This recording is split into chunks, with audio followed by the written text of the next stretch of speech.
Get what you missed on Pearl Overdrive. This is Godspeed on hashtag Pearl Overdrive with me, Brian Aseli. And me, Joanique. So we would like for us to just, talk. Let's just have a conversation about this. And today we've just been talking about something that basically happens in a number of households. Probably early in the marriage or maybe when you have kids. And, we can't speak out of experience. Personally, I can't speak out of experience. I can't speak for Brian Aseli. Yeah, it's true. You can't speak for me.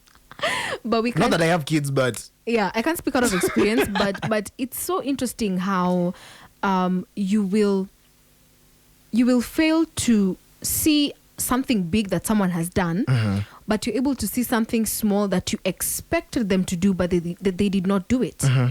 I'll say it again. It's very easy to see what someone has already done, but you will be quick to see what you expected them to do, but they did not do it. So I'm imagining this lady walks into the house. One, she notices probably, he's still in his pajamas, or he, ile kikombe alikunywa nayo chai asubuhi bado iko kwa meza. Probably there's just an indication that he didn't even draw the curtains because the house is stuffy. The window was not opened for some fresh air and whatnot. So I'm imagining she will look at it and she'll be like, yo, you've been in the house the whole day. This is something very simple. Bare minimum. But what's your mindset at that time? Sometimes we are easy to pick out on the things that they have not done. Yes. But on the things that they've done, I think it's a lot. We need to be appreciative of that. I'm sorry to cut you short. Yeah. Yeah. But I think it boils down to expectation. Okay. If you expect this man to do it, how about you tell him? Because at times it can be like ni obvious, mtu fungua curtain. But how about you just tell him? You never know. Probably he doesn't have an issue with not drawing the curtains and just staying in the dark the whole day and maybe using the light or anything. But what you're expecting them to do, they do not know.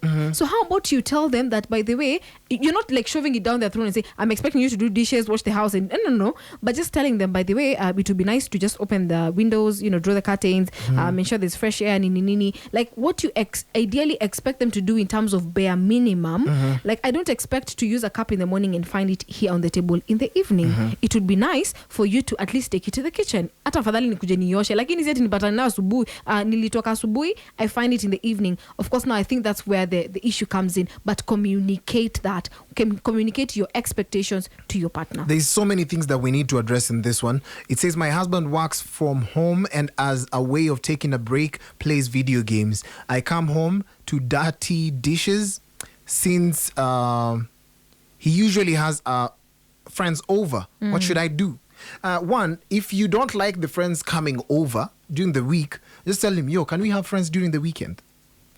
That's a good suggestion. It starts as a suggestion. But when you say, from today henceforth, friends will be coming in this house during the weekend, now that becomes a rule. Now, when it becomes a rule, you leave no room for negotiation. And when you throw that goodwill out, there's no day we're going to have a great conversation about my friends coming over. Because personally, even any human being, if you tell them not to do something, they'll feel like, oh, you don't like my friends.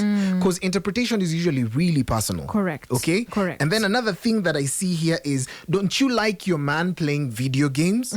You can actually tell him, hey, babe, I like the fact that you love video games. Maybe it's your point to exhale. Like you can breathe. It's your breather and everything. Or maybe when you have a creative mind block, yes, it helps you to just get back into it. But kindly, can you play games in between this and that time? Because I'm perfectly irritated sometimes at I usually connect video games to you not washing dishes. So that's how my mind works. If you explain to someone that is how your mind works, anytime you find them with a pad on their hands, they'll definitely know, oh my goodness, it's because... So if I wash the dishes and she finds a pad in my hands, she's okay with. Yes. Because she's not going to connect one problem to the other. Another thing, when you tell someone to correct a habit, don't be impatient with them. You can tell me, hey, open the windows tomorrow, okay? You're like, yeah, yes, I will open them. Don't play video games. Yeah, yes, I won't play video games. Wash the dishes. Yeah, I will wash the dishes. Then, because that person has not set an intention of changing this habit, they're likely it's not going to happen do it. again. Yeah. Just don't be impatient until the next day you come, you go directly to the sink, you go like, oh, you see, I told you yesterday. Don't exercise your impatience, especially when you're with someone. First of all, you need to, I'm just about to say something that might sound rude, but it's not rude. It depends with how you want to see it. One is, you are not raised by the same parents. And maybe to them, their parents were okay. Well, leave anything anywhere so long as you've not killed somebody and you're not disrupting any other person's peace. We are okay. That's to right. some people, that's how it is. But communicate. In relationships, any kind of relationship, I believe you might end up communicating for the rest of your life. And the most successful relationships are relationships where communication is done. And done in a very simple way. Don't correct someone when you're angry, because you might end up not correcting.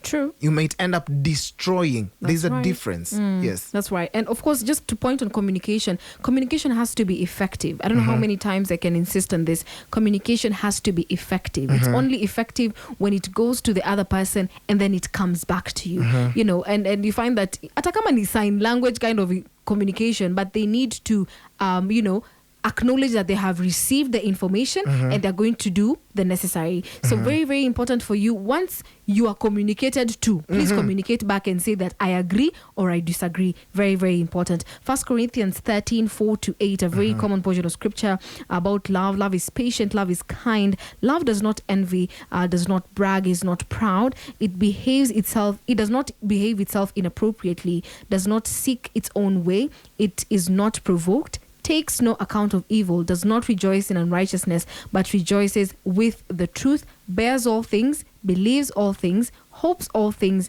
endures all things. Love never fails. Be gentle with each other is what I'll remind you to do.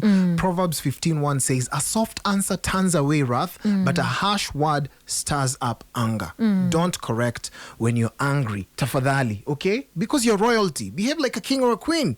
Join Brian Aseli and Joanique on Pearl Overdrive. Weekdays from 3 p.m. to 7 p.m.